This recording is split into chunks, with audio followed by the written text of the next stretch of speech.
بسم اللہ الرحمن الرحیم۔ پاکستان کا مطلب کیا؟ دیر از نو گاڈ بٹ اللہ الرحمن۔ السلام علیکم ویورز۔ پاکستان دنیا میں آبادی کے تناسب سے آپاش زمین رکھنے والا پہلے نمبر پر آنے والا ملک ہے، اور ملک کی 80% آبادی زراعت کے شعبے سے منسلک ہونے کے باوجود ایشیا کا سب سے کمزور ملک ہے، جو اپنی خوراک کی ضرورت بھی پوری نہیں کر پاتا۔ یوں کھانے کا تیل، دودھ، چینی، گیہوں اور گندم تک امپورٹ کرنے پر مجبور ہے، جس کی سب سے بڑی وجہ یہ کہ دنیا کے بیشتر ممالک ایگریکلچر سیکٹر میں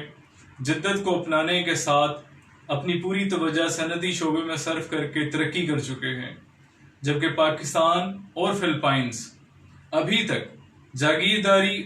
ذمہ داری کے شکنجے میں جکڑے ہوئے ہیں، اور پاکستان کو اس نظام میں الجھائے رکھنے والے وہ 7 فیوڈل خاندان ہیں جن کے ناموں سے سبھی واقف ہیں، جو پاکستان کے 47% کلٹیویٹڈ ایریا پر قابض ہیں۔ بر صغیر میں برٹش رول سے لے کر پاکستان کی موجودہ پارلیمنٹ میں موجود اکثر لوگ انہی 7 خاندانوں کے ہیں، جو نسل در نسل پارٹیز اور چہرے بدل بدل کر حکمرانی کرتے چلے آ رہے ہیں۔ ویورز، مفکر پاکستان علامہ محمد اقبال رحمۃ اللہ علیہ نے 1930 میں خطبہ الہ آباد میں مسلمان قیادت کے سامنے مسلمانوں کے لیے ایک الگ ریاست کا تصور اس لیے رکھا تھا کہ اگر وہ ایسا کر پائے تو ہمارے پاس ایک موقع ہوگا کہ اسلام کی تعلیمات پر جو پردے پڑے ہوئے ہیں ان پردوں کو ہٹا کر ریاست کی سطح پر اسلام کے نظام کا ماڈل دنیا کے سامنے پیش کریں گے، جس میں انگریزوں کے دور میں قائم کیے گئے جاگیرداری ذمہ داری نظام کو ختم کرنا اولین ترجیحات میں شامل تھا۔ انسانوں کو غلام بنانے والا فیوڈل سسٹم کسی بھی ملک کی سیاست، معیشت اور معاشرت کو دیمک کی طرح اندر ہی اندر کھوکھلا کر دیتا ہے، جس کے بارے میں قیام پاکستان کی پہلی سالگرہ کے موقع پر قائد اعظم محمد علی جناح نے قوم کو مخاطب کرتے ہوئے فرمایا تھا: قدرت نے آپ کو ہر چیز سے سرفراز کیا ہے، آپ کے پاس لامحدود وسائل ہیں، ریاست کی بنیادیں مضبوطی سے رکھ دی گئی ہیں، اب یہ آپ کا کام ہے کہ اس کی تعمیر کریں، اور جلد از جلد اور عمدہ سے عمدہ تعمیر کریں۔ میں جاگیرداروں کو متنبہ کر دینا چاہتا ہوں کہ وہ اس موجودہ نظام کے ذریعہ جو نہایت عیب دار گناہوں سے بھرا ہوا ہے، عوام کو پامال کر کے پھلے اور پھولے ہیں۔